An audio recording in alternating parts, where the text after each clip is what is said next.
Hello everyone, তো এখন যাচ্ছি নেলটা এক্সটেনশন করতে। তো চলো কি করবো না করবো সবটা তোমাদের সঙ্গে শেয়ার করবো। দেখতে থাকো কোথায় কী করবো সেটা তোমাদের সঙ্গে শেয়ার করবো। দেখতে থাকো ব্লগটা, স্কিপ করবে না কিন্তু একদম। কেমন কি করবো আমি সেকেন্ড টাইম করছি, তো জানি না কেমন হবে, তো একটু একটু নার্ভাস ফিল করছি। তো চলো এবার দেখি কেমন বানাই আর কেমন অ্যাকচুয়ালি লাগে আমার নখে, আর আমি কতটা কমফোর্টেবল ফিল করি ওটাই হচ্ছে সমস্যা। কতটা কমফোর্টেবল আমি ফিল করবো তার উপর ডিপেন্ড করছে সব কিছু।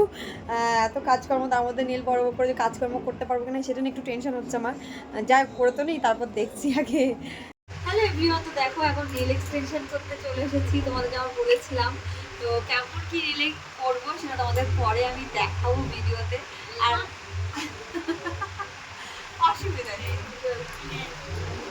আর ভিডিওটা যেহেতু অনেকদিন পরে আমি তোমাদের সঙ্গে শেয়ার করছি, কারণ এটা আমি করেছিলাম জগদ্ধাত্রী পুজোর সময়, আর এখন শেয়ার করছি জগদ্ধাত্রী পুজো ভাইয়ের বিয়ে সব মিটে যাওয়ার পর। তার একটাই কারণ ছিল যে আগের বছর যখন আমি করেছিলাম আমার একদম রিভিউটা ভালো ছিল না, কিন্তু এইবার আমি ট্রাই করছিলাম যে কেমন অ্যাকচুয়ালি হয়। তো সেটাকে আমি জানবো, তারপর তোমাদের সঙ্গে শেয়ার করবো, কারণ যেটা খারাপ সেটা আমি কেন তোমাদের সঙ্গে শেয়ার করব। আর এমনও হতে পারে যে আমার নখের প্রবলেম হয়ে গেছিলো, ওটা যাই হোক সেটা অন্য কারণ। তো যাই হোক আমি রিভিউটা তোমাদের দিই। আমার এটা অনেক সুন্দর রিভিউ ছিল, আর আমি সত্যিই ভাবতে পারিনি, একদম রিয়েল নখের মতো লাগছিল। আর ভেতরে কোনো অস্বস্তিকর একটা কোনো ব্যাপার লাগছিল না। আর জগদ্ধাত্রী পুজোর সময় আমাদের বাড়িতে প্রচুর লোকজন থাকে, রান্না বান্না বাসন মাজা সমস্ত কিছু প্রায় থাকে। তো তার সত্ত্বেও কিন্তু আমার নেলগুলো একদমই ওঠেনি, আর অনেক ভালো রয়েছে। আর এখন প্রায় ৩ সপ্তাহের কাছাকাছি আমার নখগুলো পুরো ভালো রয়েছে। তো যাই হোক আমি তোমাদের এই কথাটা বলার জন্য ভিডিওটা আমি দেরি করে পোস্ট করছি, যে রিভিউটা সত্যি খুব সুন্দর ছিল। হাতের কাজটা ভীষণ সফট ছিল। অন্যবার যখন করেছিলাম তখন আমার রিভিউটা একদম ভালো ছিল না, আমার নেল পুরো নষ্ট হয়ে গেছিল। যাই হোক সেটা আমার নখের কারণেও হতে পারে। আর শাওনের কাছ থেকে করে আমি সত্যি ভীষণ স্যাটিসফাই। এইদিকে জগদ্ধাত্রী পূজার, এদিকে ভাইয়ের বিয়ে, নেল এক্সটেনশন করবো না এটা তো হতেই পারে না। তো সেই জন্য জগদ্ধাত্রী পূজার মাঝখানটাতে আমি করেছিলাম, যাতে জগদ্ধাত্রী পুজোও নেলটা থাকে আর ভাইয়ের বিয়ে পর্যন্ত থাকে। অনেক টেনশন করে করে ভেবেছিলাম যে হয়তো উঠে যাবে, একটু রিল্যাক্সে কাজ করছিলাম, কিন্তু একদমই নয়। আমার ভাইয়ের বিয়েও মিটে গেছে, আর ওখানে গিয়ে না অনেক সিচুয়েশন এমন হয়েছিল যেগুলো ভেবেছিলাম যে হয়তো নেলটা উঠে যাবে, কিন্তু আমার নেলটা একদমই ওঠেনি। আর তোমরা যদি আমার মতো এরকম সুন্দর নেল এক্সটেনশন করতে চাও, এই হচ্ছে নাম্বার, আমি আরো পরে তোমাদের নাম্বার দিয়ে দেবো।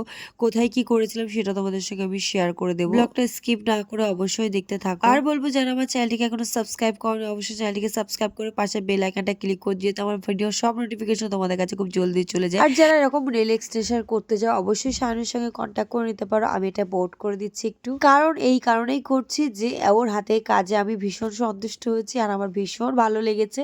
আর এত সুন্দর রিল্যাক্স ফিল করেছি যে তোমাদের কি বলবো। এখানে একটু ফটোশুট করে নিচ্ছি। আবার তোমরা কিন্তু অনেকেই আমাকে বলেছো ডান হাত বা হাত দু হাতে কিভাবে কাজ করছো, কিন্তু সত্যি কথা বলতে সব কাজ করার পরও আমার নেলটা এত সুন্দর রয়েছে আমরা নিজেই ভাবতে পারিনি।